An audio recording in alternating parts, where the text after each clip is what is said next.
goes through and then hand it off to our secretary, Leah, to fill in the role I usually play so that I can make amendments or motions. To conduct this meeting wholly electronically and to effectuate both the emergency procedures authorized by FOIA and the emergency ordinance, the Lee District SSPA Task Force needs to make certain findings and determinations for the record. It's a bit cumbersome, so I ask you in advance for your patience. First, because each member of the task force is participating in this meeting from a separate location, we must verify that a quorum of members is participating and that each member's voice is clear, audible, and at an appropriate volume for all of the other members. Accordingly, I am going to conduct a roll call and ask each task force member participating in this meeting to state your name and the location from which you are participating. I ask that each of you pay close attention to ensure that you can hear each of your colleagues. Following this roll call, we will vote to establish that every member can hear every other member. Andy Bernick. Present, at home. Okay. Carl Sell.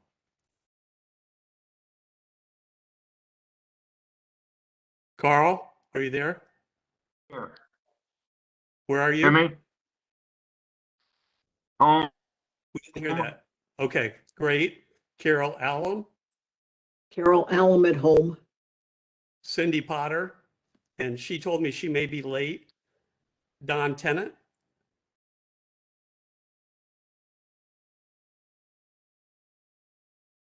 We'll come back. Holly Daughtery.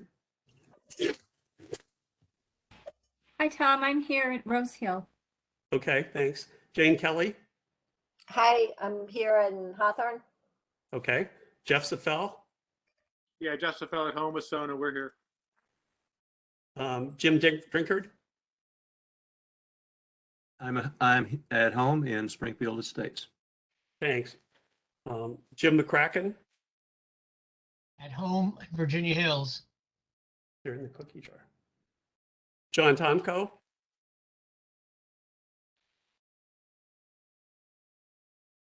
John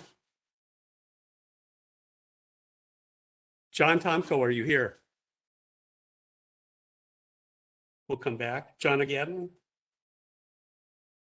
John Gannon at home in Ridgeview Estates. Thank you. Leah Lambda Skidmore. Leah here from home. Okay. Leslie Hatch. Marta Morrissey. Marta Morrissey at home in Springfield. Thank you. Mariah Jones.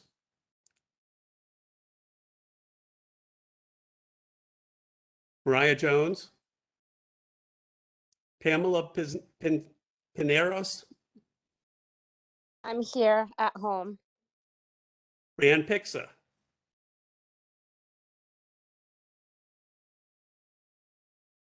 Rand Pixa. Richard Dresner. I'm here at home. Okay. Robert Livingston. Robert Livingstone at home. Thank you. Rosemary Clay. Rosemary, are you with us? Steve Levinson. Tom Rickert. Here at home. And that gives us 16, and we have 3 alternates. Jay Dick, are you on? Okay. The alternates are listed as panelists when they're they stay in the attendees gallery when their primary members are here, but it's good to I'll note if I see any additional alternates in the Well, I know Sana's with Jeff because Jeff said she was there. Yes, and Liz Murphy is with us also. Okay. She's an alternate. I don't see Jay's name though. And let me go through the couple that didn't respond. Don Tennant, are you on? John Tomko. John's name is here, but Yeah, I had seen that. we aren't here.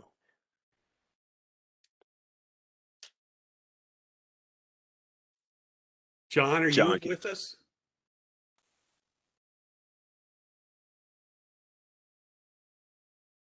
Okay, I'm here.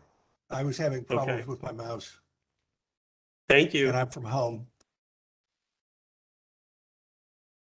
Great. Leslie Hatch.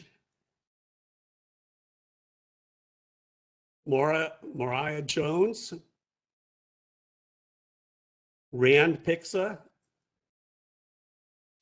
Rosemary Clay. Steve Levinson.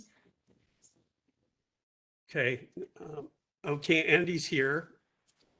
Oh, he's the alternate for Rand. Okay. So We do have a quorum. We have 17. I can move. Let's see. I'm sorry. You said who did you Andy say? Rand? Bernick. Oh, Andy is a primary member. Okay, he just sent a text that he's in the chat that he's the alternate for Rand Pixa. We have him on the primary list. So Okay, that's fine. and Okay, and let me get back to the script since we have. Rosemary's with us also, but I didn't hear anything from her. She's in the she's on the panel. Yeah. Rosemary, can you tell us where you are? This call may be recorded for quality assurance. We have a special promotion today for select callers. If you are over 50, please press 1 now. If not, press 2. Well, that makes most of us over 50. Rosemary, can you tell us where you are?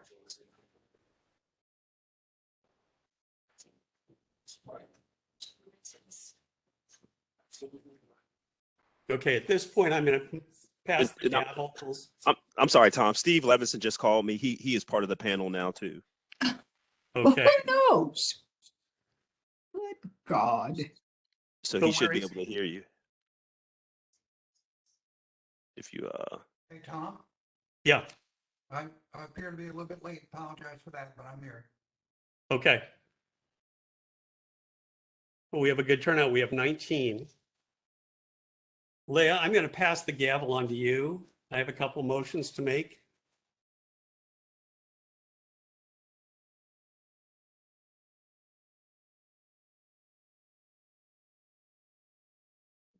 Do I hear any motions from the floor? I have 3. Motion 1. I move that each member's voice may be adequately heard by each other member of the Lee District SSPA Task Force. This is John Do I have a Olson. second? This is John Olson. Second. We have a second. Second. Those in favor? Aye. Aye. Aye. Do we have more motions from the floor? You have to do opposed and it's abstentions. Oh, anybody opposed? Any abstentions? Motion is passed. Do we have any other motions? I move that the state of emergency caused by the COVID-19 pandemic make it unsafe for the task force to physically assemble and unsafe for the public to physically attend any such meetings, and that as such, FOIA's usual procedures, which require the physical assembly of the task force and the physical presence of the public, cannot be implemented safely or practically. I further move that the task force may conduct this meeting electronically through a dedicated video and audio conferencing line, and that the public may access this meeting by registering through the meeting link on Track a Plan amendment page of the SSPA website. And I'm not going to read the whole URL. It's on the tracking website, or by calling 1-844-621-3956 and entering access code 2334 963 38 3381. Do I hear a second? Second. We have a second. Those in favor? Aye. Aye. Aye. Those opposed? Those abstaining? Motion is passed. Do we have any I move- motions from the floor? I move that this meeting must be conducted online during the current emergency in order to discharge the lawful purposes, duties, and responsibilities of the Lee District SSPA Task Force. Do I have a second? John, I'll second. We have a second. All those in favor? Aye. Aye. Aye. All those opposed? Aye. All those abstaining? Motion is passed. I now pass the gavel back to Tom. Thank you. I think. Members were provided with a draft minute from our December 20th meeting. The minutes were drafted by Leah and Ed, and I made a few clarifications before sending them out. Thank you to Leah for the hard work of drafting the minutes. Are there any suggested changes to the minutes before they're approved?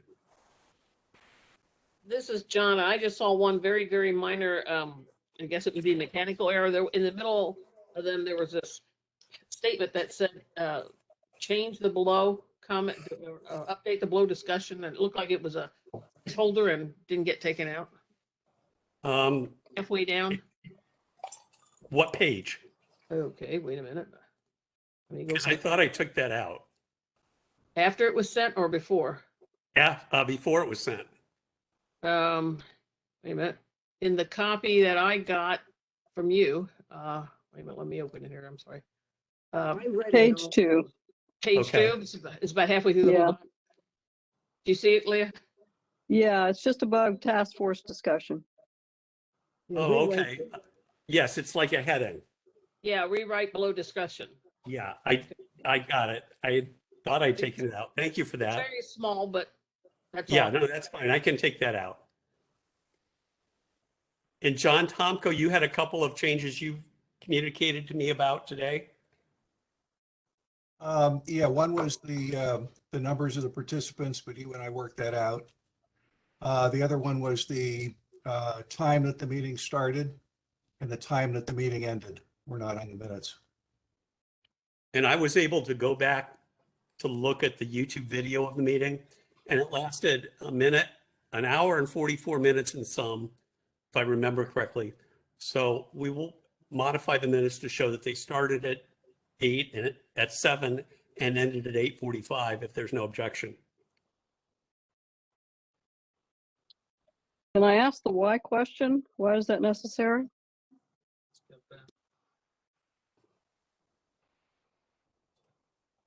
Stephen, can you answer that?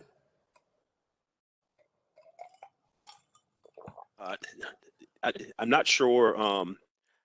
I have never added notes to meeting minutes that I have taken to say when a meeting's ended, but I'm not sure if it's something that Ed has been doing or not. No. Ed has been the one who's been taking the note. Showing that the meeting started, and also a statement that says there being no further business, the meeting is adjourned, are standard practice in meeting minutes. If you don't want to do it, that's fine. But I just want to point out that normally it's done, and I know people who take minutes for a business matter of business, and that's exactly what they do. Okay, that's fine. As the minute taker for this meeting, we have severe requirements creep. And so I am trying very hard to keep up with everybody. And I will tell you that this is not really what I signed up for. So you're going to have to bear with me on the why question, because it may be standard protocol in some places, but this is getting out of hand because it was just a form I was supposed to fill out. And now it's this. So I'll add it in. Just out of curiosity, what was the number of people issue? I didn't. It's in the second paragraph or the first paragraph, and John had missed that. Oh, okay. This is Marta Morrissey, and I must say it was difficult to, funnel this all down into 3 pages. So I think you all did a very good job. There are 2 comments that I wanted to clarify. Maybe Holly can help with this one.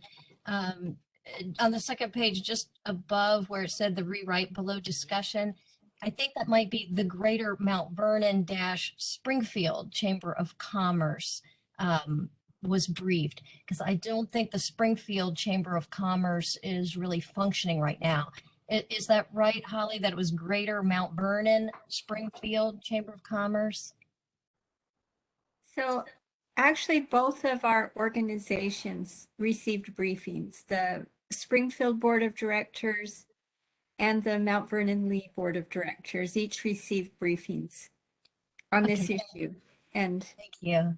Thank you. And just the comment above there, where it says the broader community was positive with this use. The Springfield Civic Association had stated a few times we found that the broader community was split on the use. Right. So if you listen, I wrote that verbatim to whomever was making that presentation from the association. That other stuff came out in later on in the discussion. So I'm not quite sure how to handle all this, guys, because you went back and forth on it. Sure. And I stayed with just strictly the people who were talking in the summary of the briefings. And Okay. let me add that this is under the heading presentation of the representatives of the nominee. Oh, So very if good. this is what the nominee said, we can't really change it based on later discussions. Thank you. That's a good point. I'll get back to the person who raised that question. Thank you. And the comment about the being split was under task force questions and comments in the paragraph that begins, a question was asked. It said, it was noted that the answer was that this many people, the vote was close, and that the community have been split on this project. So it is documented, but in a different section. Thank you. I'll get back to them on the person who had that question. Thank you. Now, do I hear a motion? We can approve the minutes with the changes recommended by John Tomko of adding the times, and from John of taking out the inappropriate line. Second. No, I need a motion first. I can't make the motion. Okay. Is there a second? Second, Carol Allen. All in favor? Aye. Aye. Any opposed? Any abstentions? I abstain. I want to Okay. abstain. Thank you, Carl. Tonight's meeting, we will return to our consideration of the proposed Vandoorne TSA amendment. Staff will provide an overview of the plan amendment. The nominator will provide updates for the development as proposed by Kettler, and information on the traffic study will be provided. This will be followed by a period for public questions and comments, and then discussion by the task force. So I'm going to turn it over to the nominator,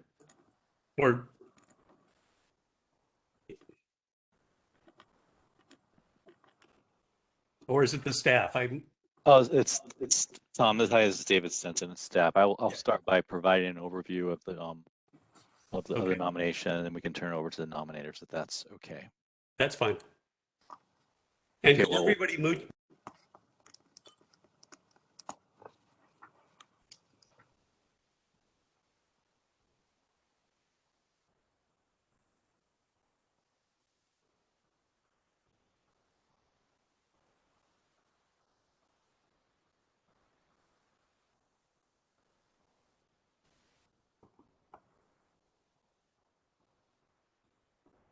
Okay, can everyone see my screen?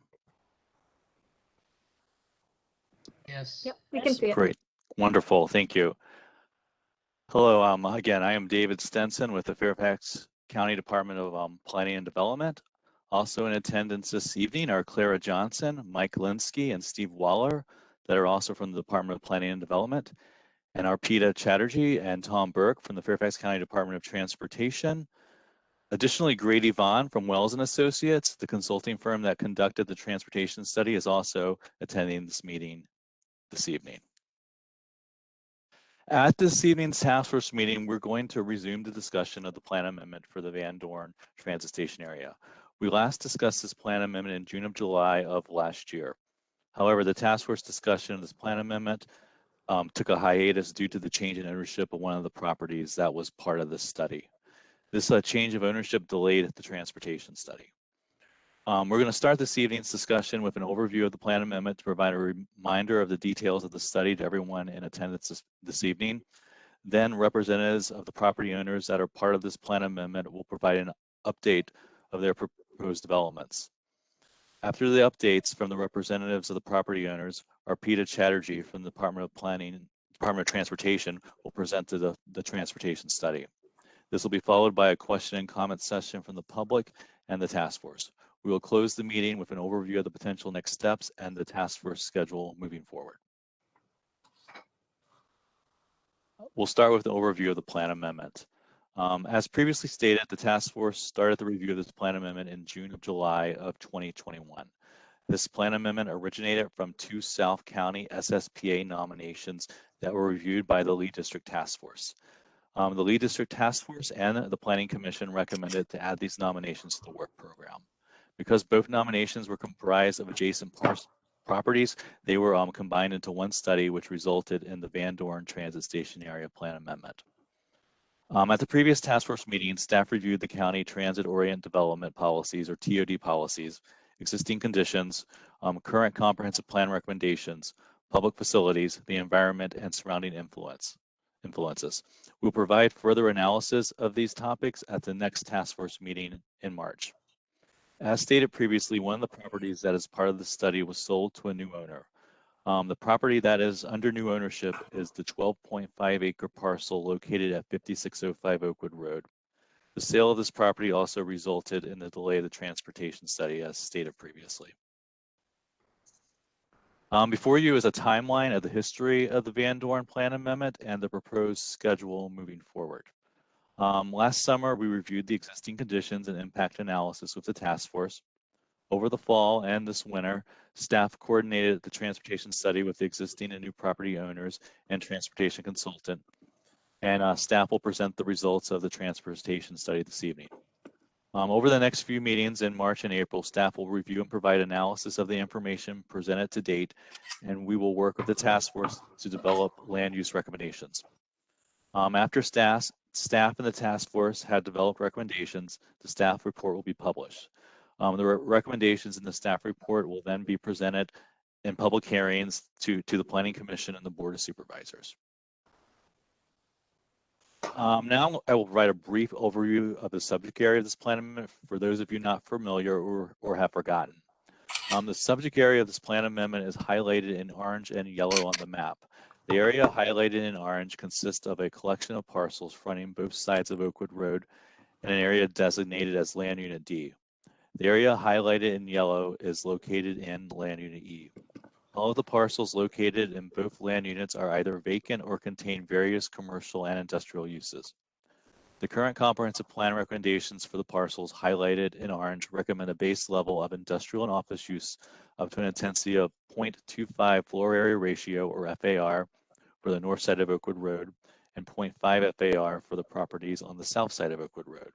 An ultimate development option applying to all the subject areas highlighted in orange for mixed-use transit-oriented development up to a 1.0 FAR. The mixed-use development should consist primarily of office, hotel, and retail uses with the potential for residential use as a mixed-use component, but only a phase to ensure a mix of both residential and non-residential uses. Due to the limited road capacity and connectivity to transit, the comprehensive plan limits development for the subject area to the base level until adequate roadway and transit access are provided. The ultimate vision for the TSA includes a bridge connecting Oakwood Road to Vine Street across the Beltway in order to maximize the potential of the larger TSA. Because of the planned bridge connecting Oakwood Road and Vine Street, the parcel of land unit E, highlighted in yellow, is part of this study. This parcel is planned for office up to a 0.3 FAR at the base level and 0.5 FAR with consolidation. The board authorization for this plan amendment directed staff to evaluate residential mixed use with office and self-storage as secondary uses up to a total of 850,000 square feet, which is an FAR of 1.6 for the property located at 5605 Oakwood Road. For the properties located at 5400 5604 Oakwood Road, the board authorization directed staff to evaluate residential mixed use, including office, institutional, and/or self-storage, up to 1.0 FAR, or a total of 807,000 square feet. The amendment also directed staff to evaluate limited supportive commercial uses and modification of existing phasing conditions recommended by the comprehensive plan. The current phasing conditions recommend that a substantial portion of non-residential development is in place prior to residential development. The intent of the phasing conditions was to ensure the implementation of a mix of residential and non-residential development. The board authorization also directed staff to study the impact of the land use change on the undeveloped portion of land unit E, highlighted in yellow, and its effect on the planned bridge connection over to Vine Street on the north side of the Beltway. No changes are proposed to the land use recommendation for land unit E. The owners of the subject properties have revised their plans and are now proposing less intense development than what was in the authorization. For the property located at 5605 Oakwood Road, the owner has now proposed 84 multifamily dwelling units, 3 single-family detached residential units, and 10,000 square feet of community serving uses. The conceptual plan from the previous owner proposed 638 multifamily residential units and 212,000 square feet of office and/or self-storage. For the properties located at 5400 and 5604 Oakwood Road, the representative of the owners is now proposing 276 multifamily dwelling units, 50,000 square feet of office, and 4,450 square feet of retail. The previous development plan for these parcels proposed 605 multifamily residential units and 202,000 square feet of office and/or self-storage. So now we're going to continue with presentations from the representatives of the property owners of the subject parcels. In attendance this evening is Lori Greenleaf of McGuire Woods, who is representing the owner of the property at 5605 Oakwood Road. Also, Lynn Strobel of Walsh Colucci is also in attendance, and she is representing the owners of the parcels located at 5400 5604 Oakwood Road. Lori Greenleaf will start by providing an update of the proposal for 5605 Oakwood Road. Great. David, do you want to pull up? Sure, Lori, I can. I don't think I can share that ability. Well, good evening, everybody. Again, I'm Lori Greenleaf here on behalf of Kettler, and we do appreciate the time to update you on this amendment. I will be brief. I understand tonight is about the transportation reports, that aspect of the nomination, so I will not take a lot of time. Staff did tee up the fact that there's a new property owner involved in this nomination with some new ideas. We are excited to be working with you and want to introduce, or actually reintroduce, Kettler to some of you. Charlie Keeler is also on the call. Charlie is not new to Lee District. He actually developed the Gunnell subdivision, which is southeast of Land Bay E, really. And he knows the area, and he knows Lee District. Next slide, David. As mentioned, Kettler purchased the lot that's shaded in green, 12+ acres, zone PDC. Currently, it's got an approved commercial plan at a 1.6 FAR. Kettler has studied the area, studied the existing plan language, studied the market condition, and is proposing a different concept for the property than was previously proposed. Next slide. Just wanted to remind you of some of the existing plan language, not necessarily about density or use, but the sort of policy plan language existing for land unit D. There's four things that are important. One is that the plan language acknowledges that metro access is an issue for these properties currently. Acknowledges that traffic congestion is currently an issue in this area. It acknowledges that there are significant environmental constraints on this particular property. And the plan also highlights the need to have an appropriate transition to the single family neighborhoods that are south of these land bays. So with all that existing plan language, those plan language goals in mind, Kettler's proposing a 2-over-2 or stacked townhouse community with potentially some local serving commercial in the western part. This plan shows 84 stacked towns and a child care center with 3 single family dwellings to sort of fill out Focus Street. We believe that this addresses the existing goals as policy goals of Land Unit D. Importantly, it preserves the environmentally sensitive land, which I've kind of highlighted in green. There's 44% of this site is EQC and RPA. And I will point out that the prior approval from 1994 did not save any of this environmentally sensitive land. And quite honestly, the last nomination did not save the extent that's shown on here, but it is a large portion of this property. Next slide. Staff is going to go in depth, so I will not go in depth on this transportation information other than to just highlight the trip generation. So there's a significant reduction, AM peak, PM peak, significant daily reduction with the current nomination that we're proposing. Next slide. So again, just a brief update. There's a new chair at the table. We're excited to work with you through this process. In summary, there's significantly less density proposed. Given the environmental, quite honestly, the environmental constraints on this property, the intensity proposed in the current plan and even with that original nomination just is not possible. This provides a much better transition to the homes on the south side. And Kettler is ready to file the specifics here, a concurrent rezoning application, which is often the case now with plan amendments. So that will bring, at least for this property, some certainty into this process as we work through it with you. So thanks for your time.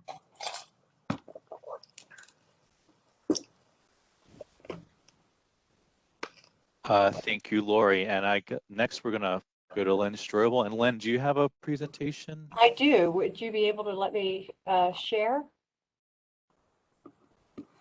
Let me see if we can do that. There, I think I can. Do you see my presentation? Yes.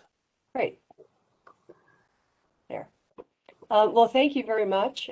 Thank you for the time this evening. My name is Lynn Strobel, and I am representing the nominator of the other nomination that is being discussed this evening. And again, like Lori, my presentation is going to be very brief, and in fact, even a little bit less detail, because at this point, you know, we do not have a developer of this property, but we do think that there is development potential on these properties. So just to refresh your memory, the nomination that was filed is on both the north and the south sides of Oakwood Road. They are zoned to a variety of zoning districts, industrial, primarily on the north side of Oakwood Road, and commercial on the south side. There's one piece of residentially zoned property. Just to give you a little bit of an overview with an aerial, a little bit difficult to see, but the properties are primarily industrially developed, proximate to the Beltway, and mostly vacant on the south side of Oakwood Road.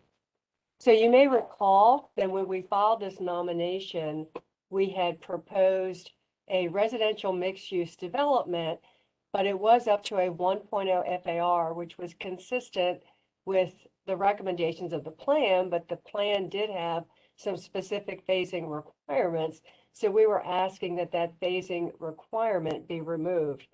So in working with the staff through this process and looking at the traffic issues, we have amended the proposal. So now we are still talking about a residential mixed-use development. We're thinking that the residential component would be about 75%, and the non-residential component would be about 25% of the development, and up to a 0.5 FAR. So about half of what we had previously presented to the task force.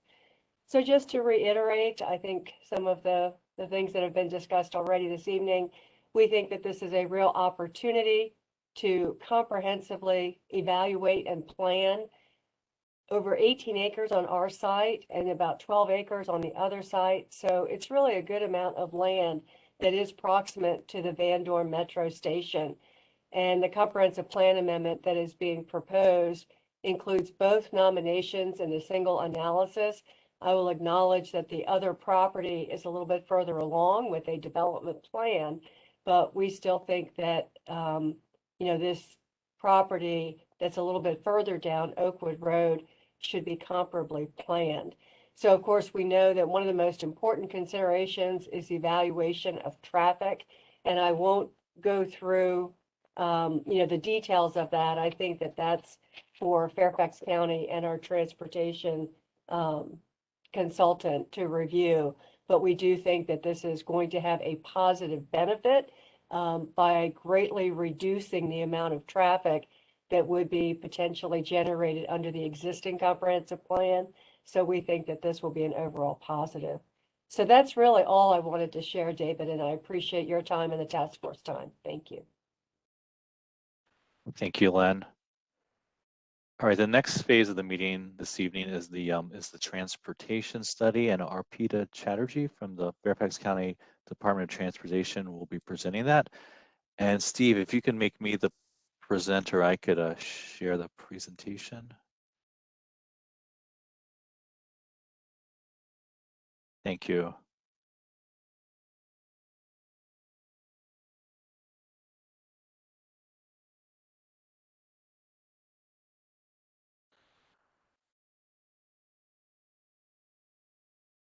All right, can everyone see my screen again? Yep, we can see it. Yes, we can see it. Yes. I'm going to now want to introduce Arpita Chatterjee. She's from the Fairfax County Department of Transportation.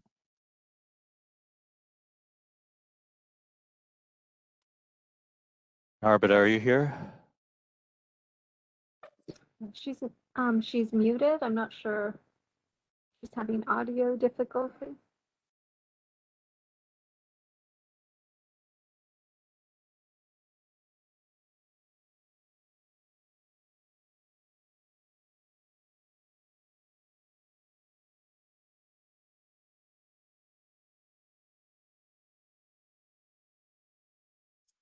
It's not showing that she's muted. Where'd she No, go? I think this happened last time. I see her. Yeah,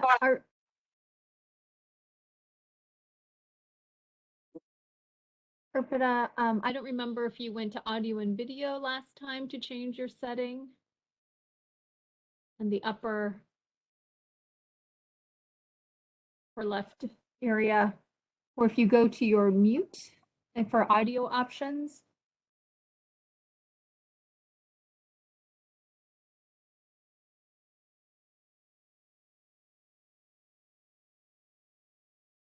I think there's a choice for switching audio. You should be using computer for audio.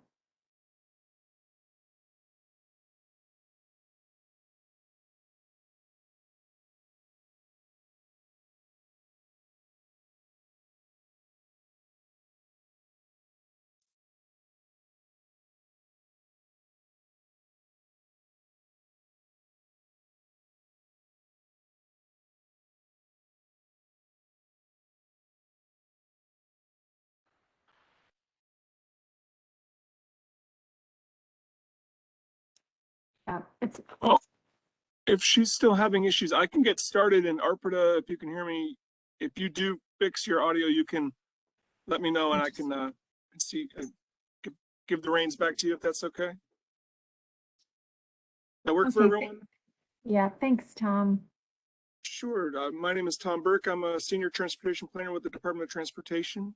Arpita and I have been working with Grady and others at Wells and Associates representing the two property owners. Next slide. So we want to identify the transportation impacts, if any, with the proposals that were just laid out for you by Lori and Lynn. It's just an overall outline. We're going to talk about how we get to existing conditions, how we grow our traffic to look at conditions out in the year 2045. We generally, with comprehensive plans, we want to look 20 plus years out. So for most comprehensive plan amendments these days, we're looking at year 2045.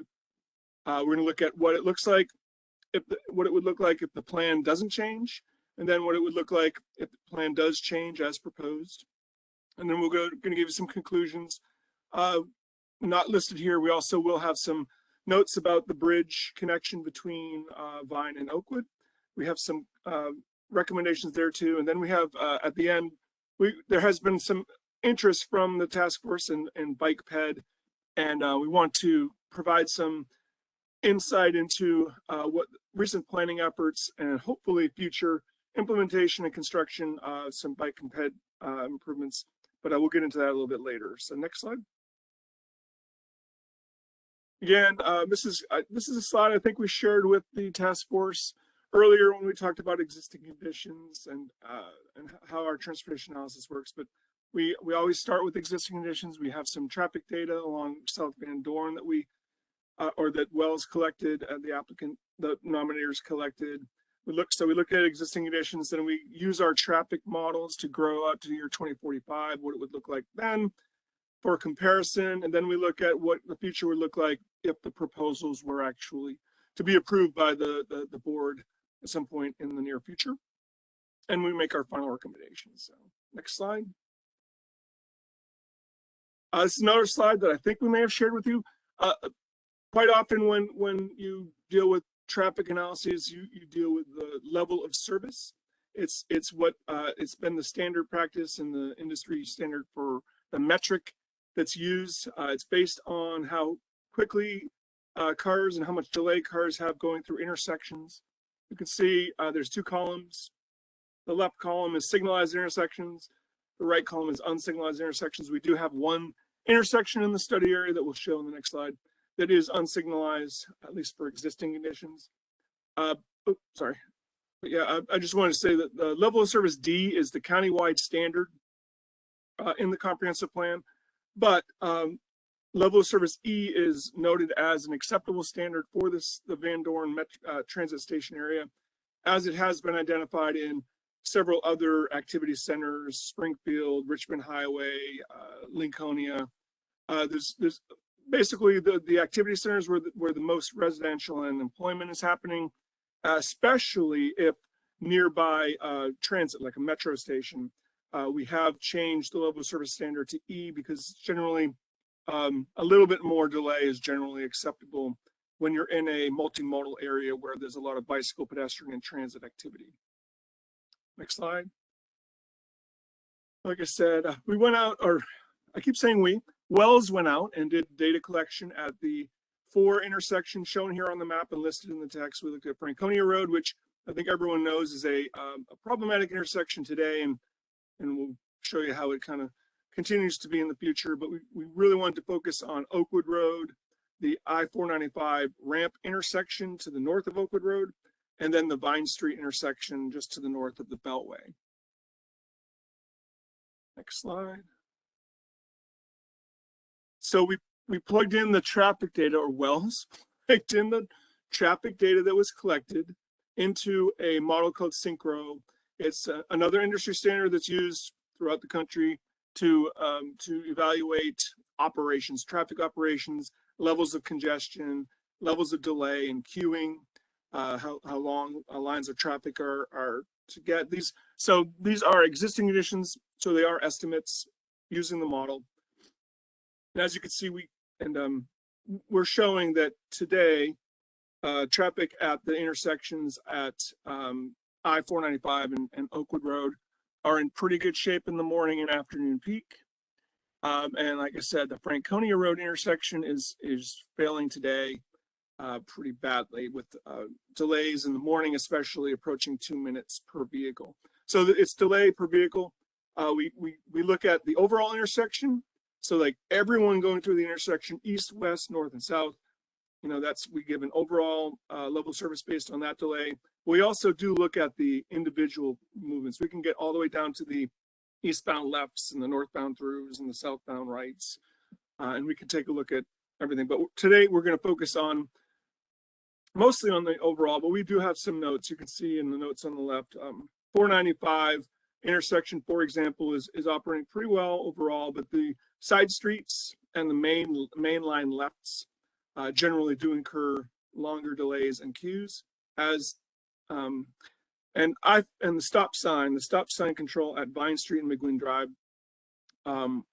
The side street movements are not very good, but the models show high delays and high queues. But generally, if the gaps are occurring on South Vandoorne, as they should be with the signals to the north and south, then people are generally able to get in and out, especially out of the side streets with those gaps. But I did want to mention that VDOT, definitely not throwing them under the bus or anything, but VDOT's primary concern, I think they want to move everyone. They want to get people out of the side streets and onto the main roads. But once you're on the main roads, VDOT likes to give as much green time as possible. And VDOT, for those that are not aware, they maintain most of the roads and signals in Fairfax County. And they like to, especially with corridors that connect to major facilities like the Beltway, they want to optimize and synchronize often those those corridors so that once you get on the roads, you have a pretty smooth, as smooth as it can be, ride to the Beltway or beyond. So next slide. So now, like I said, we look at the year 2045 when we evaluate the comprehensive plan, because the comp plan is a look out to the future of the county. We look at the future land uses and that are approved in the comp plan. We look at future road networks that are also approved. There's a transportation element to the comp plan where there's recommended improvements in the comp plan.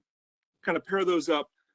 We use our traffic models that use factors such as, first and foremost, population and employment. Each model has zones. Each zone has a certain amount of population and employment based on our demographics, projecting out into the future. But it also looks at socioeconomic data like auto ownership, looks at transportation network, area types, traveler behaviors. Models have actually gotten pretty sophisticated over the years.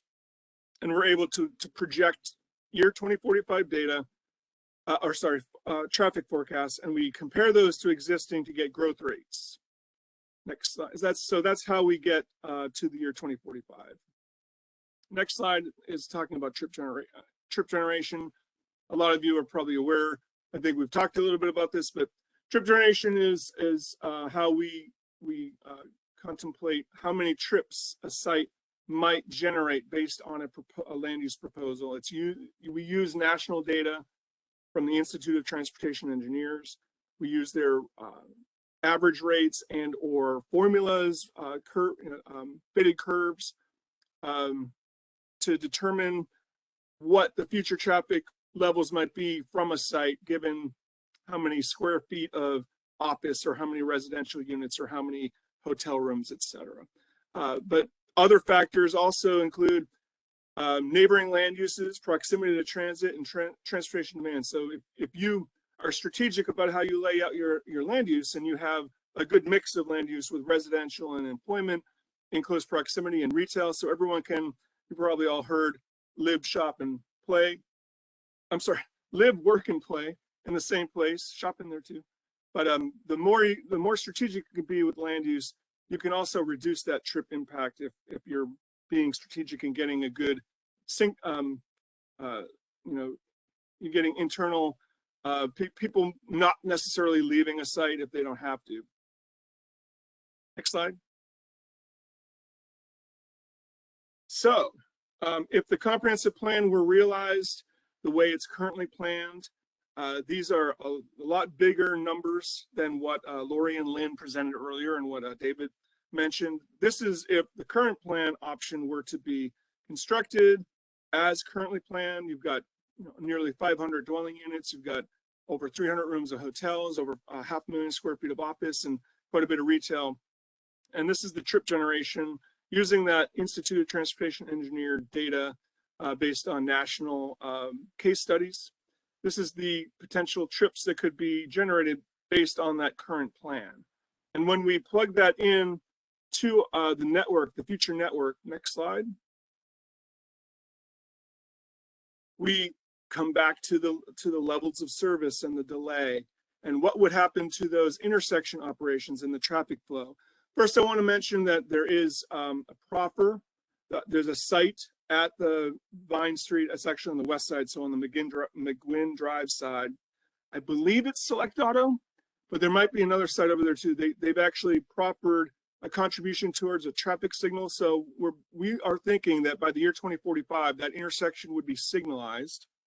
A lot of that might also have to do with development and redevelopment on the Vine Street corridor. So I'm highlighting with the yellow, that stop sign changed to a signal. And you can see the signal, we got really good results at Vine Street and McGuinn because current land use projections or current, doesn't show that this, I should say, not land use projections, but current conditions grown out to the year 2045, that intersection will be in pretty good shape. Where you do see some degradation is at 495, especially in the afternoon. The morning gets worse, but it's still in that level of service DE area that's considered acceptable. The afternoon, however, the delay goes up, the average delay goes over 100 seconds, so we're not doing so great. And the Oakwood Road intersection with all of those, that 500,000 square feet of office, nearly 500 units, all that retail and all the hotel on Oakwood Road, as you might suspect, the Oakwood Road intersection would not do all that well. And I do want to note that this is assuming the same signal timing on South Vandoorne that's out there today. We don't necessarily want to presume that we can just optimize. Sometimes in traffic studies, you can optimize traffic signals to get some improvement. But VDOT, like I said, VDOT likes to give a lot of green time to the mainline movement, which would be South Vandoorne. So I just wanted to put out there that this is if the signal timing and phasing stays the same. There could be some improvement if we work with VDOT over the next 20 plus years, kind of improve conditions. But the Oakwood Road, the Franconia Road intersection continues to be in pretty bad shape. And I should have mentioned it under existing conditions. For those that aren't aware, the current comprehensive plan does have an interchange symbol at the Franconia Road intersection with South Vandoorne, which means at some point it's contemplated that we would build a grade separated interchange. I don't want to scare anyone. That's not on anyone's radar. We continue to try to address the congestion issues at Franconia Road with at-grade solutions, but just putting that out there that the comprehensive plan does have a recommendation for an interchange at that location. So at some point in the future, there could be an interchange, at least according to current plans. So as you can see, if the current comprehensive plan is realized, then conditions kind of break down a little bit in the study area. So next slide. This is just a side-by-side comparison to show how existing conditions, today might deteriorate a little bit in 2040 with the current plan conditions. Next slide. And just keep in mind, I appreciate you all letting me go through this swiftly. I think it'll be better if you all save your questions for later, and I definitely want to answer as many questions as there are out there. But so this is the adjusted nominations that David mentioned, and then Lynn and Lori mentioned, even less than the nominations that were made initially through the SSPA process. These are trip generation estimates for those adjusted nominations. And you can see the trips are a lot less compared to the current plan, what the current plan would generate. You're actually talking like a 75 to 85% reduction in trips in the AM and PM weekday peak hours. So those peak hours would be a lot less congested with this. But let's get into the analysis so you can actually see. Next slide. So going back to this, but this is now the total future conditions with the two adjusted SSPA nominations.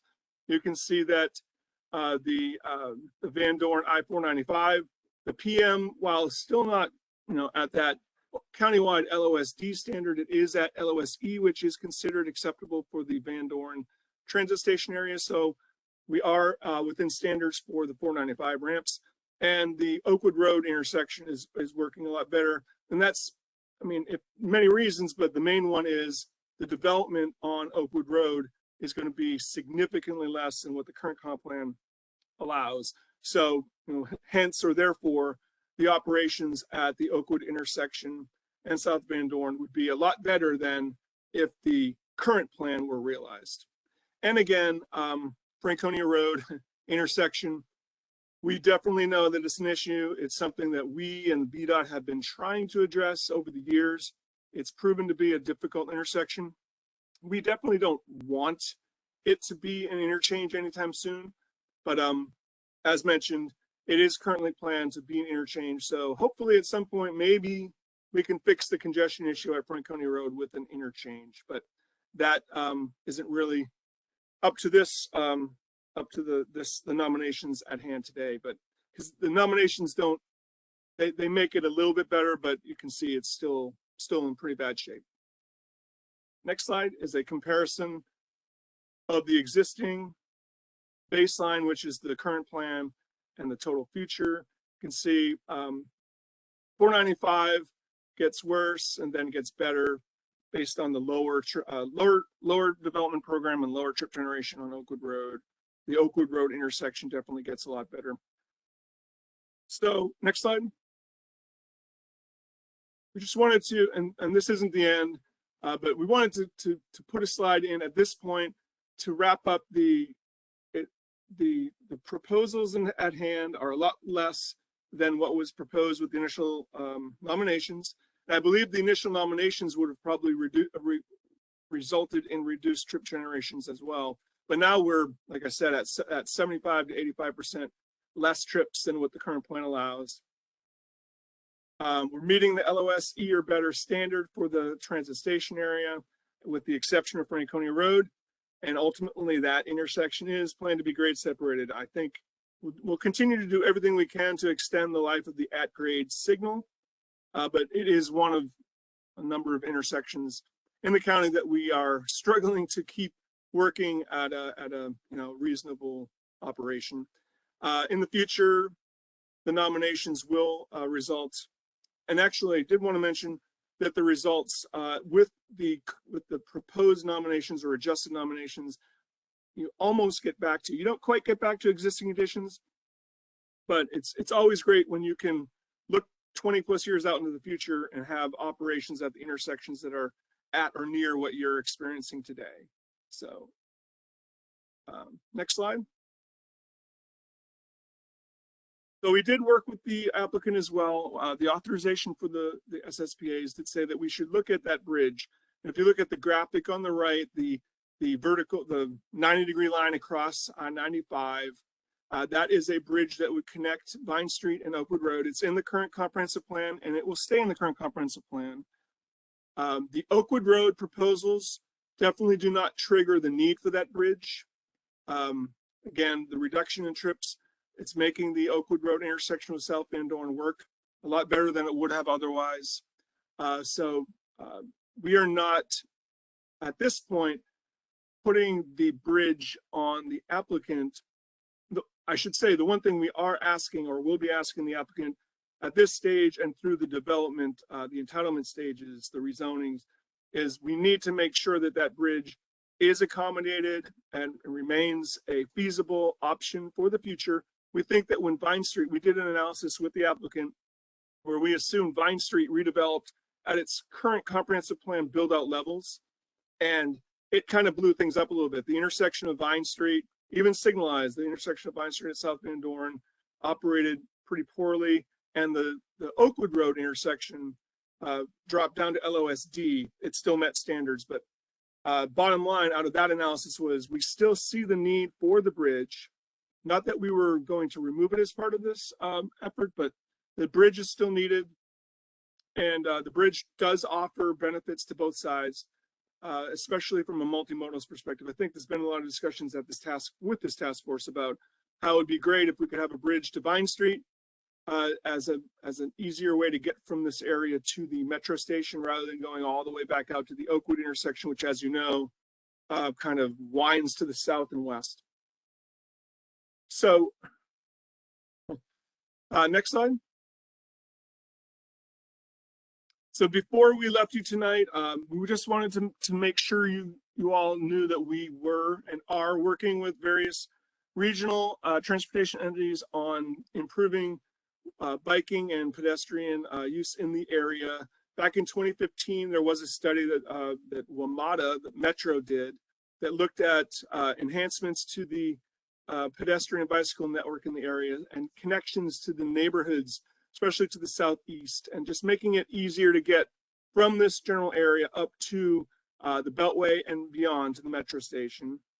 And then a few years later, next slide, the county worked with the Council of Governments on another project where we kind of enhanced those recommendations a little bit. We focused on these 5 spot improvements that are shown in the map.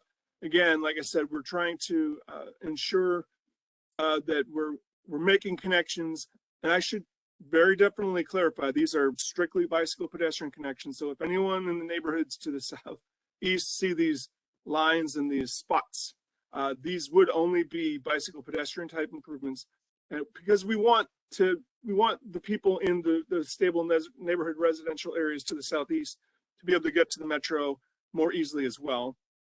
And then finally, we wanted to mention, next slide, that there is a project that has been funded partially with federal funds along Oakwood Road to build a 10-foot shared use path from Oakwood Road, a little bit south of Oakwood Road, up to the Beltway to connect to the improved underpass. I think the bike ped was improved under the underpass. If it hasn't been, I think it will be. I should have asked someone from our active transportation group to come, but we are definitely looking to improve. The main part of it is the South Vandoorne connection. If we can create, I know I've been out there and it's narrow. At one point, I think there's stairs. It's just kind of a not a very convenient way or path to the north, to the city and to the metro. So scheduled for 2023, we should be seeing construction of a much improved 10-foot shared use path along the east side of South Vandoorne from south of Oakwood Road up to the Beltway. And then before I left you, I did want to also say, next slide, that our active transportation staff is currently undertaking a major effort to update our countywide trails plan and our bicycle master plan. And actually, for the whole 400 square miles of the county, we're looking to improve biking and walking opportunities throughout the county, especially to and from activity centers like the Vandoorne Metro. They worked on updating their goals in phase 1 of the project, and now they're actually going to be looking at specific improvements that could enhance bike and ped access and connectivity throughout the county. So I wanted to bring that to your attention. The website is here. There'll be public meetings, and if any of you have any strong thoughts on what needs to be done in terms of a bike ped connectivity aspect, I think it'd be great if you can provide that feedback through the project website or through communication with Supervisor Lusk, or there's any number of ways you can contact us too. The next slide has ARPITA and my contact information. Please feel free to contact us as well.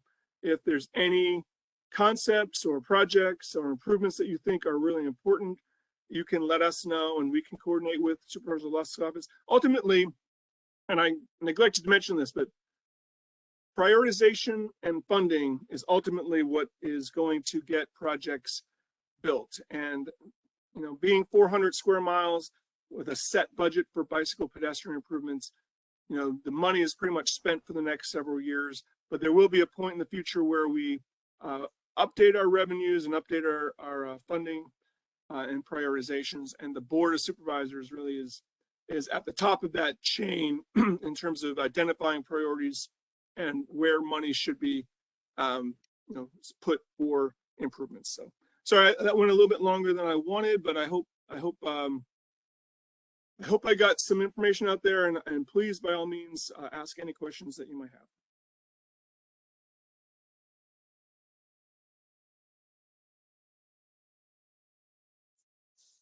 Thanks, Tom. I guess we'll now start with questions and discussion. I think we want to start with the taking questions from the public first. Is that right, Tom? That is correct. Okay. So if you have a question, please go under the participant slide and raise your hand. Participant button, rather.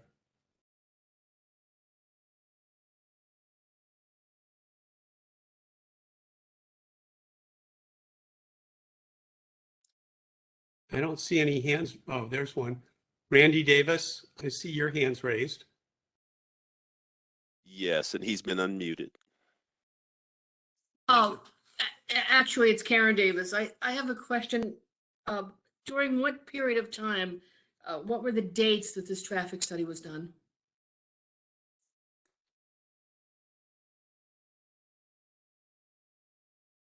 Tom, you're still on mute. Tom Burke. I apologize. The traffic study, for the most part, was done, I want to say, in December and January. But I think, to your point, you might be more getting to where the traffic data was collected. I believe the traffic data was collected for 2 of the intersections in 2019 and 2 of the intersections just recently in December. So 2 of them were pre-pandemic and 2 of them were in current times, where we've got a really good percentage of people back to work and back to school. We definitely have started collecting data for studies. We're feeling confident that traffic data these days is reliable and good for these purposes. Thank you. And this is Randy. Okay. And I just wanted to say, I think the, oh, I'm muted.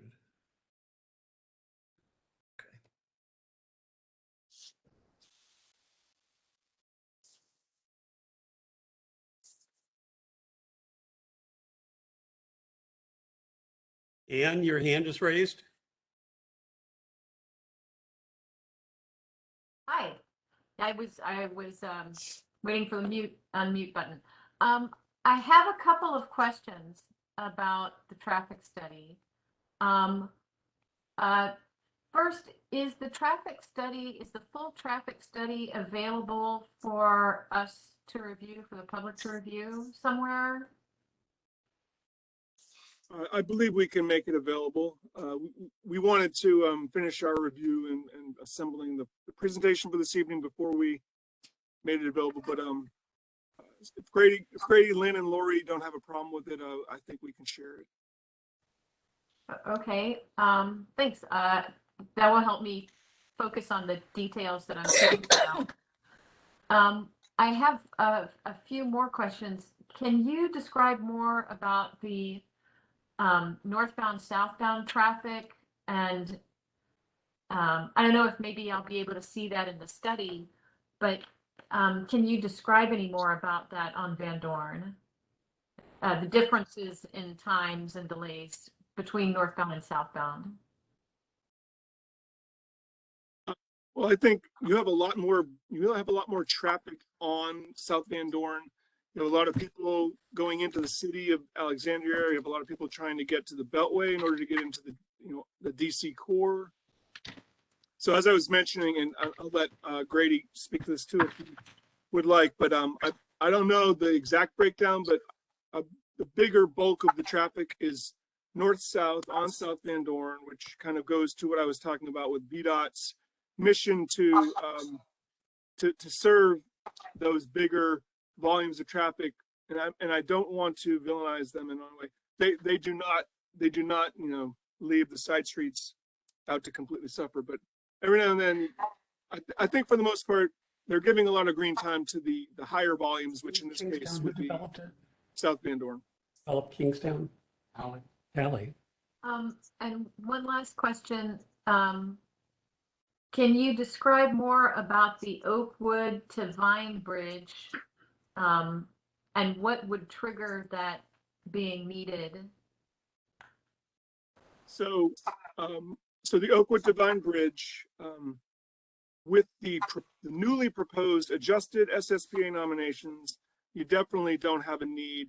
You could see from the baseline that the intersection of Oakwood Road was still in pretty good shape, even with the 500,000 square feet of office and the nearly 500 units and all the hotel and retail.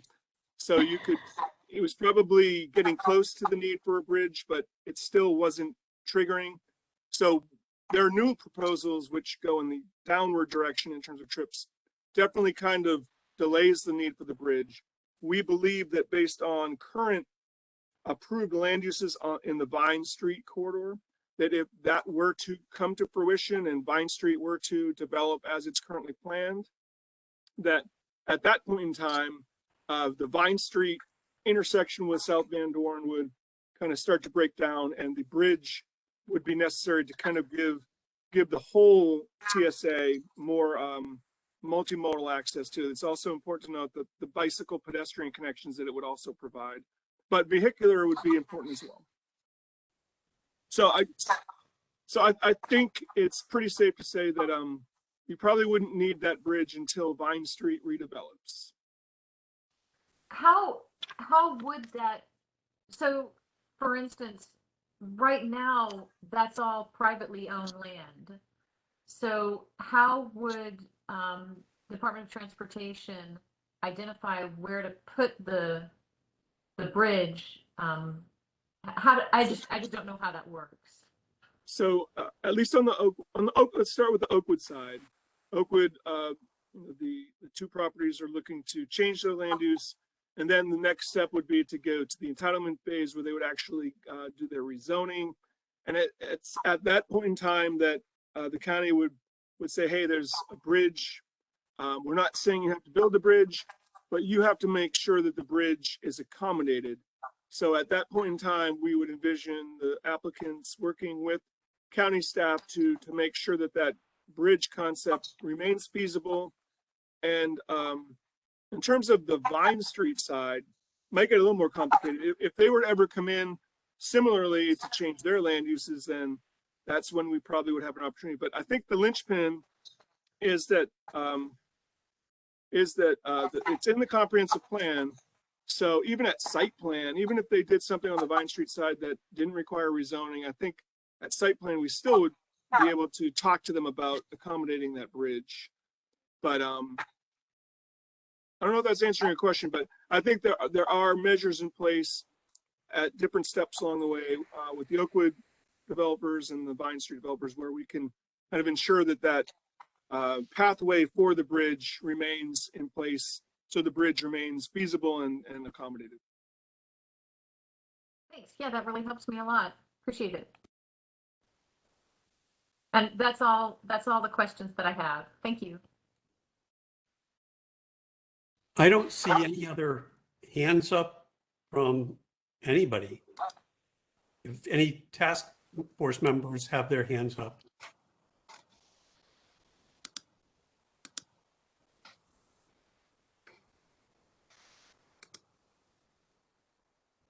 Looks like Carol Allen has her hand up. And go ahead, Carol.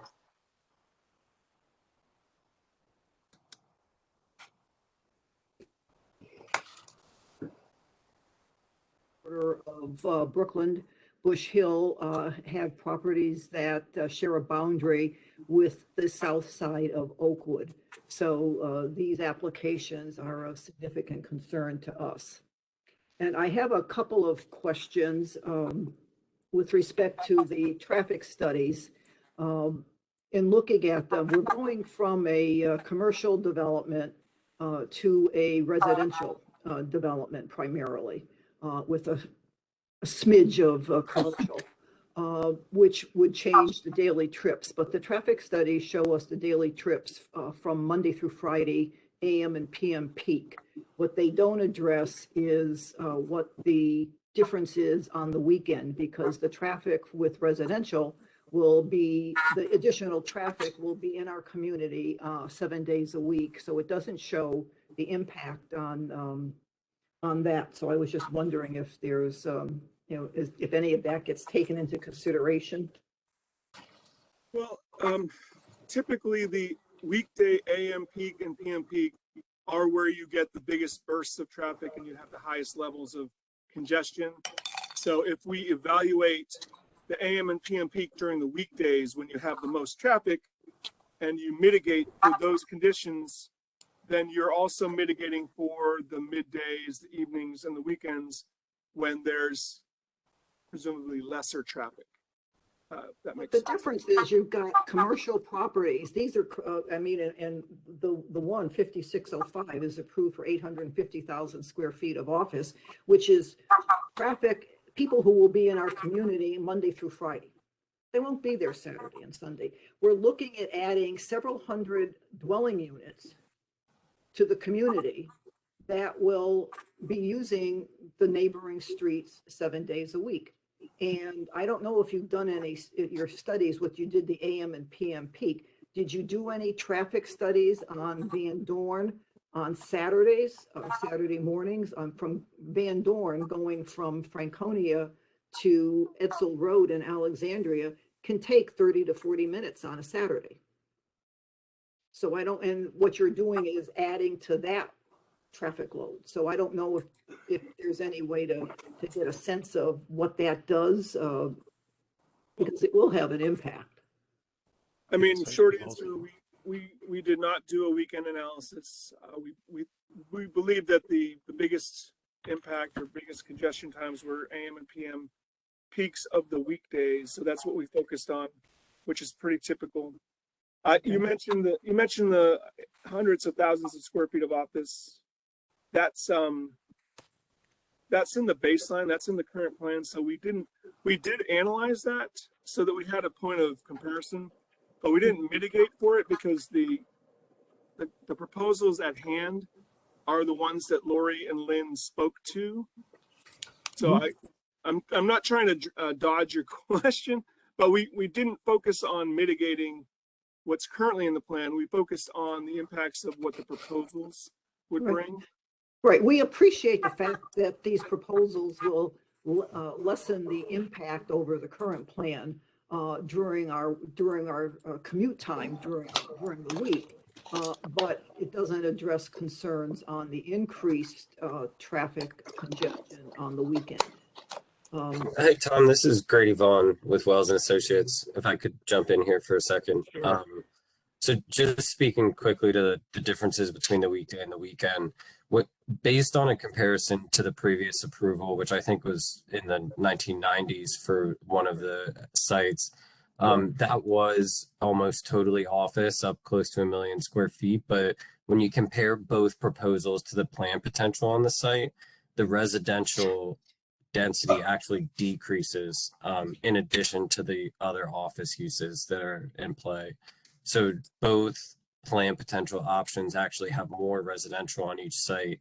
And then in addition to that increase in residential, they also have commercial uses. So the residential is actually in both kind of the baseline plan potential and the proposed sites. So the proposals decrease the residential, which I agree with what you're saying, has a more kind of week-long impact on the network. But also the weekday would even be further reduced because of the more commercial uses that are included. Okay, and I have a question with the studies that you've been doing for these, the county's been doing for bike ped traffic or trails. Has anybody, I'm not aware of anyone from our community who's been involved in that. And some of from what I saw from the WMATA study, there are 4 paths that look like significant improvements and upgrades which would support significant traffic, not only from our community to the metro, but from the metro area and Vandoorne and the residents of Oakwood into our community. And that's a concern. As a matter of fact, not too long ago, I got stopped by someone who was staying at the hotel at the intersection of Vandoorne and the Beltway, who, through a trail map that they got from the hotel, ended up in our community, and they got separated, and we're trying to figure out how they could get reconnected. So my concern would be the traffic coming from Vandoorne Street and from Oakwood into our community. So I don't know if anybody has been involved with that from the communities. I'm not sure what the public outreach was involved in either of the efforts, the one by WMATA or the one later by the county and Council of Governments. Okay. I'm not aware. I can look into that. Okay. And then I have a separate question with respect to these new proposals from the two nominators. Are we going to get, we had significant detail in phase one of what these developments were going to look like and what would be there potentially if they got approved. Are we going to get something similar with the reduced density?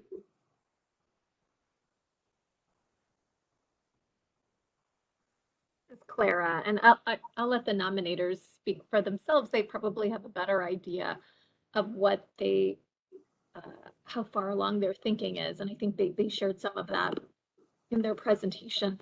With the plan amendment, that kind of detail, especially if it's not being reviewed concurrently with the zoning application, wouldn't necessarily have a great level of detail. There might sometimes be a concept plan, such as was shared earlier for the Kettler property. And so when we think about what the recommendation would be, either task force or staff recommendation, we need to think about what the conditions would be that would make any type of development appropriate. So if you've gone through this process before and have seen plan text for a specific site, oftentimes it's framed as this development may be appropriate if, and then there's a list of bullet points that have to do with what we need them to achieve or accomplish as a part of their site plan. Or right. Well, one of the things that's in the current comp plan is that these properties on Oakwood don't get developed according to the plan until there's been something done with respect to the traffic. And yes, nothing's been done with respect to the traffic, improving the traffic on Vandoorne Street that I can see in the last 20 years. So are we looking to take that out of the comprehensive plan? What could happen is that option stays, and this is an alternative. This is an alternative with could be similar or perhaps more relevant set of conditions. I think when I look at the results of the transportation analysis, I find, although I can hear that it sounds compelling, that this comparison to this bigger option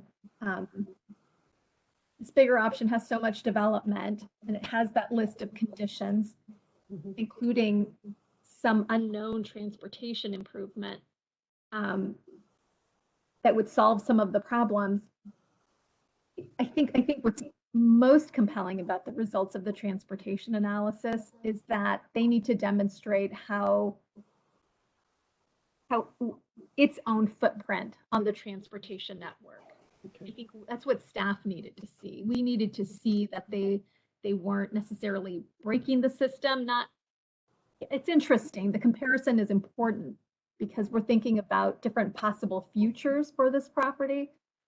But importantly, we needed to see that they could make it work with the planned transportation network. Okay. And then my other question is with respect with the changes in the density. I know on 5605, they had looked at was multifamily dwellings. Now it looks like it's going to be townhouses. Townhouses would be bigger with perhaps more families than you would have in a one-bedroom apartment. You probably wouldn't have children. So my question is, do we have any sense of the impact on the school, the number of potential, the guesstimates of the number of children that would be going to the elementary school? Sure. Well, of course, the previous information that was shared for schools impacts had that larger number, and we've requested an update. Stacked townhomes I think, are still considered multifamily. And David, I'll ask you if you happen to know off the top of your head whether the same student yield is assumed for a stacked townhouse and a multifamily unit. Do you happen to know that? Yeah, stacked townhomes, the schools has two different student yields, one for high-rise development, which is consider anything over like 5 stories and above, and then one for 4 stories and below. Has a different student yield and actually has a larger student generation yield than multifamily in a taller building. And then stacked townhomes are 4 stories, so would be considered. Yeah.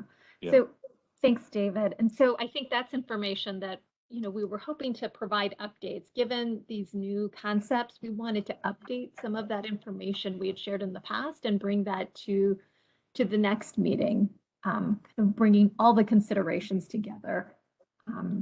Assuming that this evening we'd focus on really understanding the transportation impacts. Okay. Yeah. Okay. Thank you. Thanks. Leah, let me ask you to go next and then Dan.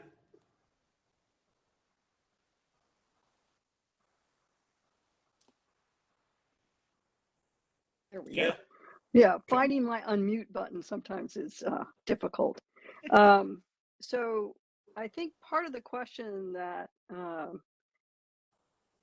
last question came in on the weekends is that I suffer from the weekend traffic light sinks in a way that I will sit at my traffic light for an extended period of time over the weekend, which is different from the weekday where it'll pulse and let me in. And I think that the weekend load is not being accommodated as much by VDOT as the weekday load. And so I think that's where part of our concern comes in. Contact VDOT. Hmm?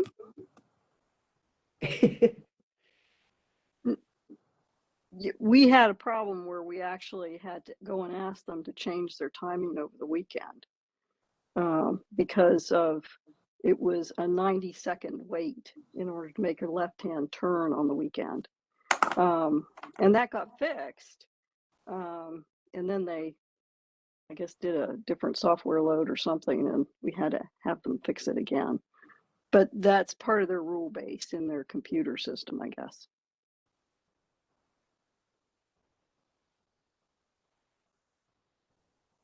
Tom, I'm not sure, Tom, if you're still on. I assume you are.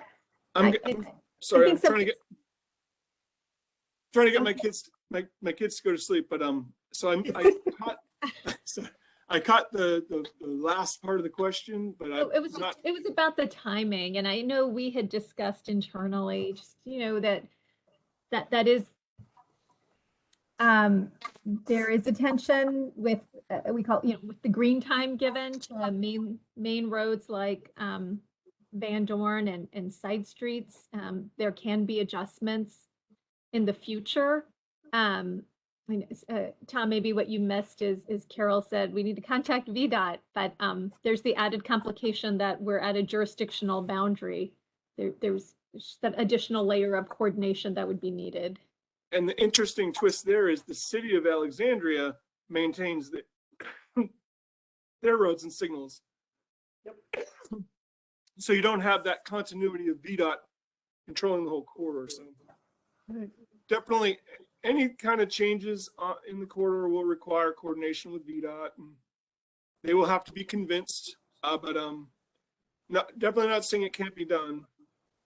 Our analysis and the Wells analysis was conservative in a way that they assume the same signal timing into the future.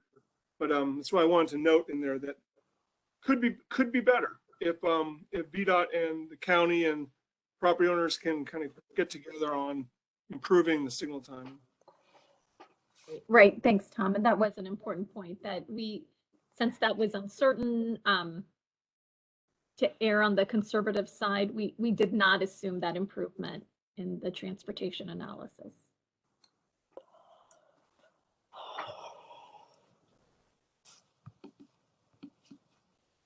And I would add, if anybody has questions for the property owners, representatives of the property owners, the nominators, tonight was a good night to ask them questions as well.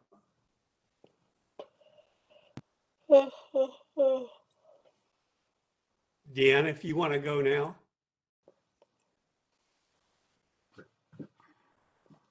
Thanks, Tom. Just a few, I guess, like just to help us all understand this, is the intention that we have two attorneys or representatives here, one for an active developer and one for either a landowner or someone that represents a collection of landowners. Is the intention that you are going to try and develop this is going to be one nomination or one plan amendment for all of the parcels that we have here? Like what is the intention? Sure. Well, the recommendation will determine how it applies to the properties. So it's one plan amendment, but in that plan amendment, you can address different areas differently. Sure. So I'm not sure if that's what you were getting I at. just wanted to make sure that that was also just a clarification for everyone on the call, because we had two proposals and now we're also speaking about a plan amendment. So I just wanted to have that baseline. Well, thank you, Clara. I guess like a few things like the active transportation, or let me back up, the trail that's going to be constructed. I will say, like, as you know, there's nothing there. And, I will tell you, I was running this year and I just plotted a route down Vandoorne Street a few times to go run by sites and check them out along the way. And it is a very dangerous intersection there, especially trying to cross to get down the stairs. So I definitely applaud that. I have a hard time seeing that overpass ever being constructed though, across the Beltway. I mean, if you're going to talk about introducing a plan that's going to greatly reduce the plan density, you'll never actually get to the point where you're going to warrant constructing that overpass. And so, the question really becomes, what is the intention or vision for this street? If we just take the Kettler nomination, you are introducing a row of stacked towns on one small parcel. Presumably the others, if they don't develop together, you're going to have a situation where you might have townhouses while heavy traffic is coming back and forth to visit whatever industrial sites are still back there. That's a serious safety concern for anyone down there. I mean, the streets, we kind of lose a sense of perspective looking at this from an overhead, but if you haven't driven down Vine Street or McGinn, I'd suggest just walking down there. So it is, I guess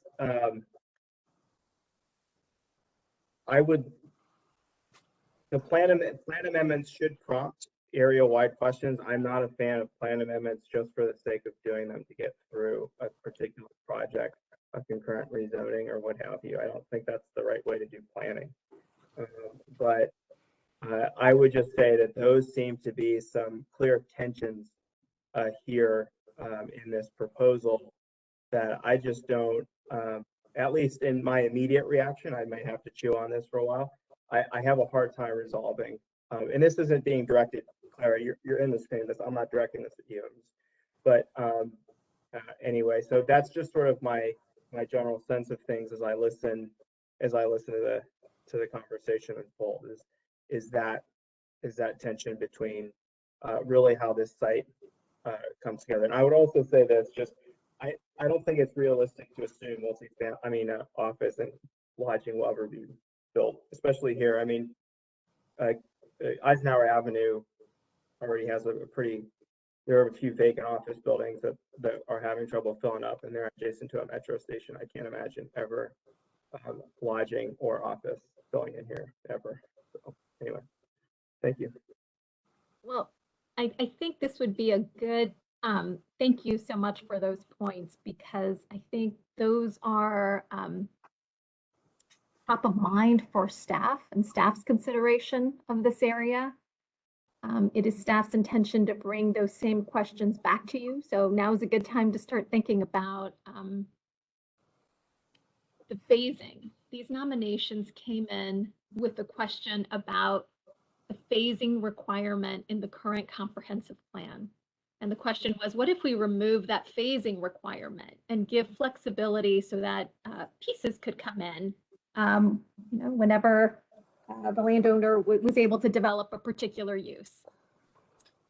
And so I think that's a discussion we're bringing back to the task force next week of, well, if this is the proposal, if we were to recommend these land uses, does the timing matter? What about parcel consolidation? What works as you transition an area that has some industrial zoning, some industrial existing uses, and transition to the proposed development? And so we didn't bring the materials to have that discussion this evening, but it is a discussion, and these are questions we'll bring to you at the next meeting. So I appreciate bringing that up so that you have a few weeks to sleep on those questions.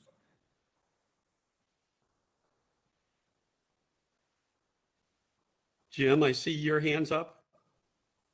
Yes, I have a couple of traffic related questions. I haven't kept off on a change, but it's my remembrance as a Lee District land use member that at Oakwood, there has been approved a 200+ unit independent living, assisted living senior facility, which would be at the intersection of Oakwood and South Vandoran. Has that gone away in terms of having a traffic load on Oakwood and a traffic light at Oakwood and Vandoran? The other part is in Carol's comments, she seemed to be talking about vehicular traffic going through their community. Is these developments that are not very well thought out at this point, are they going to connect to existing roads in the residential communities behind these parcels? Otherwise, it seems to me that Oakwood is a dead end road with one way in and one way out. And I'm aware of a large facility at the intersection that doesn't seem to have been involved in any way in the counting of traffic flow on Oakwood. I apologize to Grady, because Grady specifically told me to mention this and I didn't mention it. The senior housing project at the corner of South Vandoran and Oakwood Road was definitely included very specifically as a pipeline development in the traffic study. So there's trip generation and its trips are also distributed to the network. So it was definitely factored. And let me definitely put to bed any thoughts of vehicular connections from Oakwood Road to the residential areas to the southeast. Definitely not vehicular. Those lines on the maps that I shared are strictly bicycle and pedestrian only, right? Well, let me ask a question about that then, Tom. One of your maps with the bicycle one shows a path through the environmentally sensitive area that the representatives from Kettler said they were going to leave undeveloped. So is the bicycle path being proposed through a piece of land that the developer who has something proposed wants to leave vacant because it's environmentally sensitive land?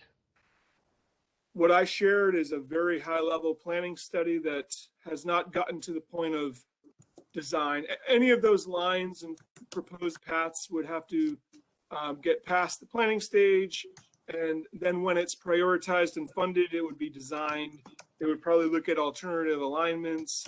And I think they would most certainly look at environmental impacts.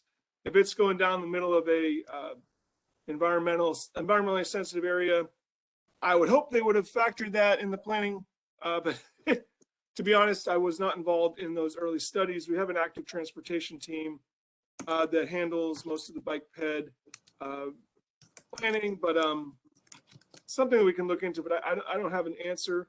but I think I would put your mind at ease that, you know, environmental, there would be a design and an engineering phase for any bicycle connection project. And I think we would definitely be looking at those types of impacts. Maybe that would rule out that connection, or maybe it would force it to be realigned or relocated to the east or west. I don't know. All right, well, just that was a comment. The other thing in reinforcement of Dan's and your comment about the bridge, as a longtime resident of this area, I remember when there was a bridge that went over the Beltway, probably inside of Parcel E or east of Parcel E, which VDOT very eagerly tore down a couple decades ago, and would have probably been within this zone that would have connected Vine and Oakwood if they had been thinking out 25 to 30 years out into the future before they tore it down. So, but that gets at your thought, Tom's, about the unlikelihood, and Dan's feelings about the unlikelihood of a bridge possibly there. I didn't say it was unlikely. I just said it's probably going to need the development on the north side before it gets the need is realized.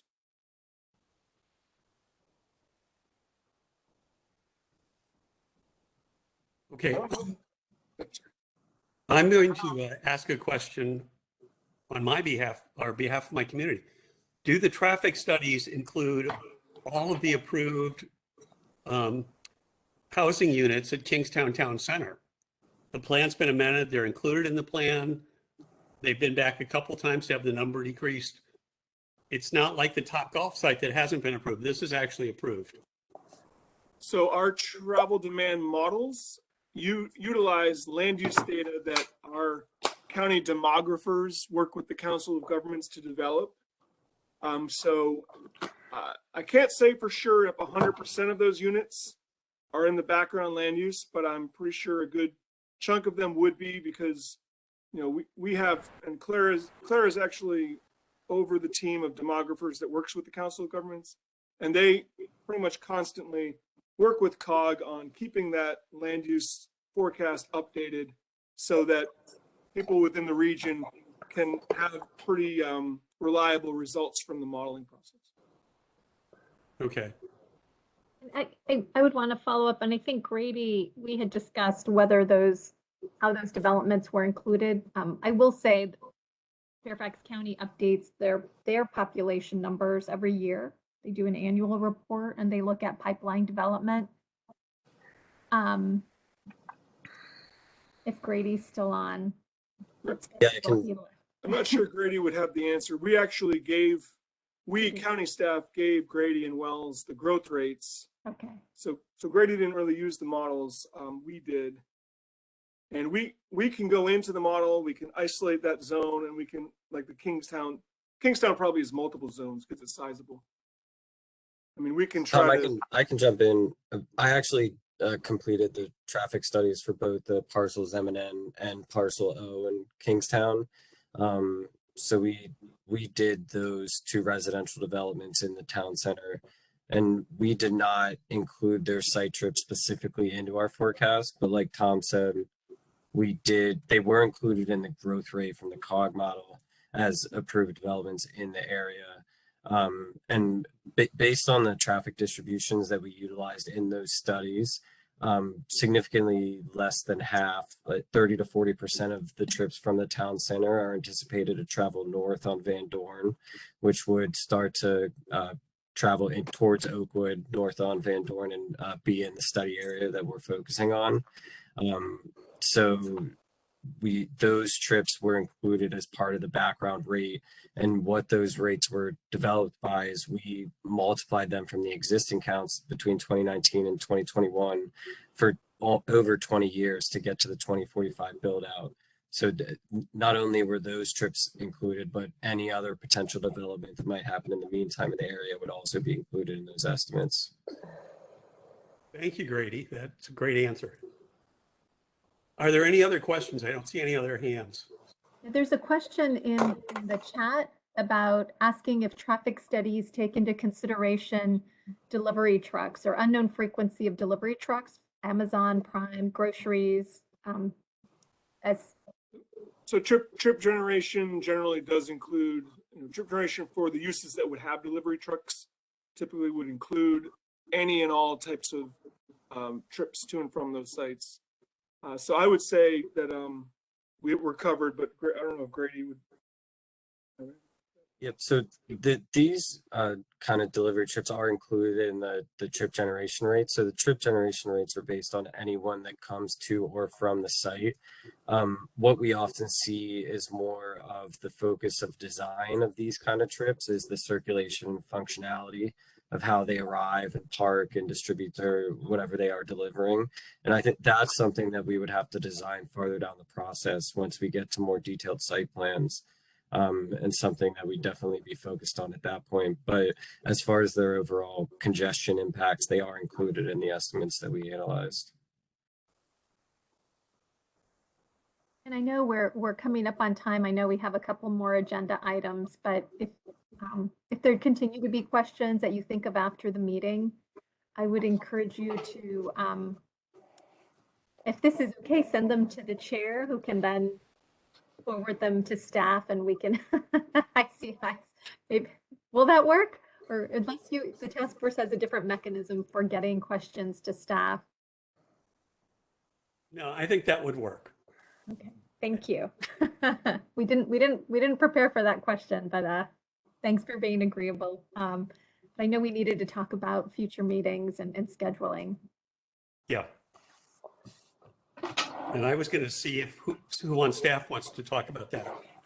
I don't know if it's David or Stephen. Sure, I can talk about that. Let me just share my my screen. It's almost over. This is just picture.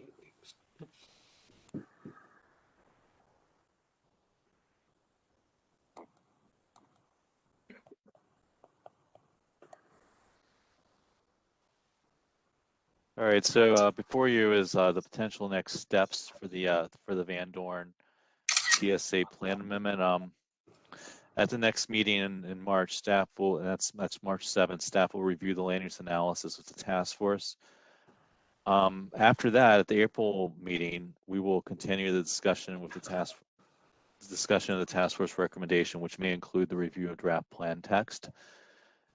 And then that can include multiple meetings. We'll have to see. In the spring, the staff report will be published, and in the summer, we anticipate to have the Planning Commission and Board of Supervisors meeting hearings.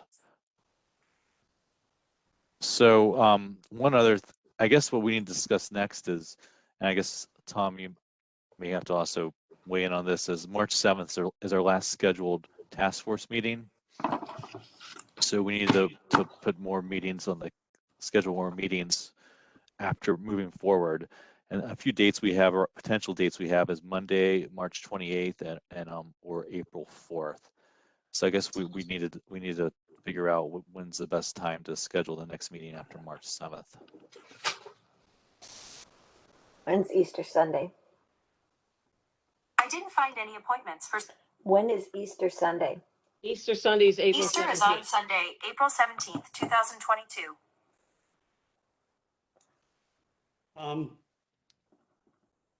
I think when we talked on Thursday, Ed said we probably would not be meeting on April 28th, where we have a land use backup.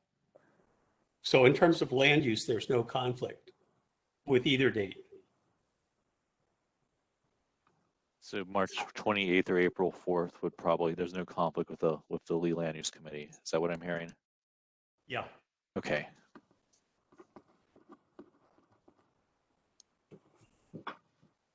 Did we get a chance to hear, let's see, so if the task, I don't know if anybody else has any conflicts. I think staff is available, nominators. I'm not sure if they were available both dates.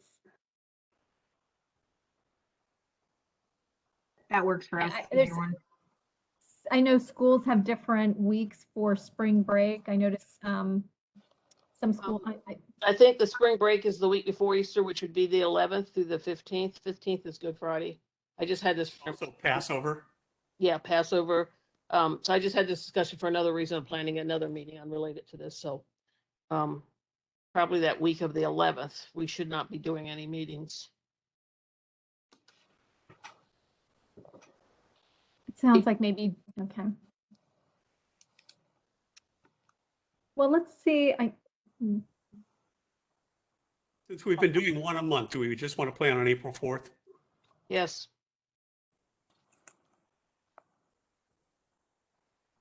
That's my opinion. I agree. I agree. Oh, So it looks like Fairfax County, it's the Fairfax County calendar, has spring break on the 4th through the 8th of April. I know they have that, but it doesn't make sense that they would have a break a week and then come back for a week before Easter. Yeah, yeah. So I think the calendar is wrong. So some that- families might take advantage of traveling when their kids are out of school then. Yeah, but I'm not sure they're going to be out of school. I think the calendar is wrong. I think the spring break is actually the 11th. I think they figured the wrong date for Easter. Somebody needs to check on that. Okay. Okay, well then why don't we confirm? And somebody just put it in the box that Fairfax County recently changed their spring break schedule. Okay. So I guess they're going to work, either they're taking 2 weeks off or they're going to have a week and then they're going to come back the week before Easter. Okay. It sounds like we need, so, the 11th. So we can just move it to the 11th.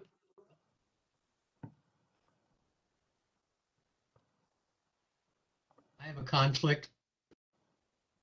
yeah, then we get into other spring breaks, other spring break calendars. Because some schools do it after the Easter Sunday and some before, and apparently some 2 weeks before, right? So why don't we just maybe the 28th is the better date 28th? after all. right? Yeah. Okay. That's fine. How many more of these meetings are we going to have besides the March 7th and the March 28th? I thought we were doing language tonight. Tonight just seemed like a review of the stuff we've done up to this point with some updates. And Well, tonight, the purpose of tonight was to hear the results of the transportation analysis. That was the reason this nominations kind of So are we stopped in doing its language then on March 7th? Because to me, it seemed like we were trying to get this to be almost the end tonight. And we were going to do language tonight. Oh, And no, I mean, there was the we've got thought 2 that more if, meetings. I think it could be, I mean, if the task, and that's a question for the task force, I feel like the task force hasn't had a chance to discuss the whole body of considerations, but maybe it won't take that long. Maybe it's straightforward. But I think if staff would like to hear your discussion and the beginnings of your recommendations before we try to bring you draft plan text. But if you prefer that we take a shot at it, that's another way to go. I don't think we're ready to talk about plan language, discuss plan language before we get more information on the proposed, the overall changes to the amendment nominations. They're looking at less density, looking at different issues if they're going to preserve the 5506, if they're going to preserve the RPA, how are they going to put the buildings around the perimeters? What are they planning? Are there any changes to the initial? The initial plan, the initial request to change the comprehensive plan language was based on the 2 proposals that we saw in the past. Now the proposals are different. Are there any changes to the requested language changes in the plan? I think we need to see it all first. I think we also need to discuss things like phasing. Right. I don't think we're going to make it done for staff to finish up their staff report in spring. I think we're going to be working on this into July. The way we're Well, I think, so in my experience, and I don't have a lot of experience in the Lee district, so you could be right. You could be right that you need more time. I think the minimum would be 2 more meetings. The next meeting, we would need to have some discussion about all of the considerations, but sometimes plan text is a vehicle. Let me put it this way. Without a specific proposal to react to, the point of plan text, or not even the plan text, your recommendation, however you express it, is to set those parameters for future development. So it's not so much how are they going to stay out of the RPA or environmentally sensitive area. It's how do we tell them to stay out of the RPA? How do we put that in as a plan condition? Whatever concerns we have, how do we give guidance so that whoever comes in, whatever plan comes in, it can be reviewed against those conditions or performance criteria, however you want to think about it. That's often an approach when you don't have all of the details, and you often don't when you're considering a plan alternative. You know, this plan option opens the door to an alternative to what's already in the plan, but we need to set some parameters for it. Is that that could happen in two or three meetings? Hopefully 2 meetings, because we still have Brandon, which is going to take another 2 or 3 meetings.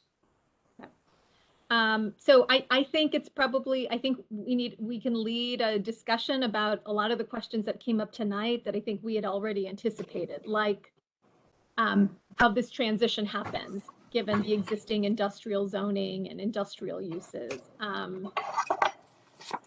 Bringing back another thing, Clara, and I Yes. apologize for interrupting.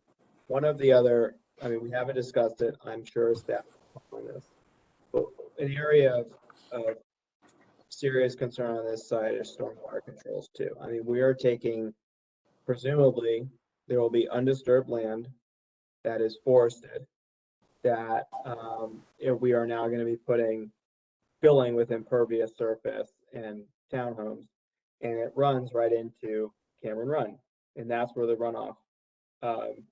And it's just not. It is something that you know. I think the impacts are quite clear, but it's got to be part of the thought process and the analysis here. Is that this is a untouched site that's adjacent to an interstate, and we are going to be filling it with impervious surface, and it runs right into Cameron Run, which means it's in the it'll run right into the Potomac River. And Dan, I agree with you. This is Jonna, plus anybody that's been around during Runnymede when those townhouses were built. Within a short period of time, because of the marine clay, they started pulling away from their foundation. So that was long ago. I hope technology is better, but I think you're absolutely right. That's marine clay around there, up against the Beltway. Yep. So, and thank you. Sorry.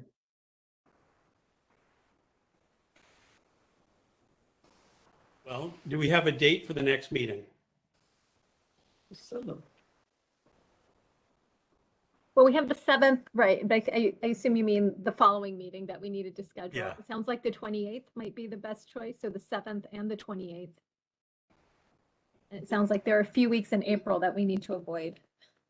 Yeah, March 7th and March 28th. Okay. When's our land use meeting in March? I believe it's the 21st, but I'm not sure. I don't have any dates down for March. I don't even have any dates down for February. I don't think it's 14th. It's the 14th. Of which, March? March. When is it February? February's 14th. So they're both the 14th. Thank you. The land use meeting is on the 14th of February. Correct. Yeah. That's Valentine's Day. Yeah, so. The next Monday's a holiday. The next Monday's a federal holiday. So we I won't be with you. Thank you very much. That's why we're having the land use meeting. It's Valentine's Day. Yeah, right. Don't you love your land use members? Well, and it could be that there aren't any cases, so it will just be canceled anyway. Is there anything else we need to discuss? This is kind of dragging on. Staff, do you have anything else? No, I think that's it. I think we have a sense of what you want to do for the next discussion or two.